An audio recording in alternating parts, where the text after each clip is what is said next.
সংযুক্ত আরব আমিরাতের দুবাইয়ে রেকর্ড বৃষ্টিপাত হয়েছে।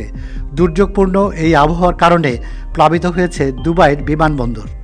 এমনকি বৃষ্টিপাতের জেরে এই বিমানবন্দরের বেশ কয়েকটি ফ্লাইটকে অন্যদিকে ডাইভার্ট করা হয়। সাধারণত শুষ্ক জলবায়ু ও গরম তাপমাত্রার জন্য পরিচিত দুবাই শহর, তবে মঙ্গলবার ভারী বৃষ্টিপাতের কারণে সমগ্র আরব আমিরাতই বিপর্যস্ত হয়ে পড়েছে। এতে করে দেশটিতে আকাশপথে ভ্রমণ ব্যাহত হয়েছে এবং মরুভূমির এই দেশ জুড়ে ব্যাপক বন্যা দেখা দিয়েছে। দুবাই আন্তর্জাতিক বিমানবন্দরটি সারা বিশ্বের যাত্রীদের জন্য ব্যস্ততম এয়ার হাব হিসেবে পরিচিত।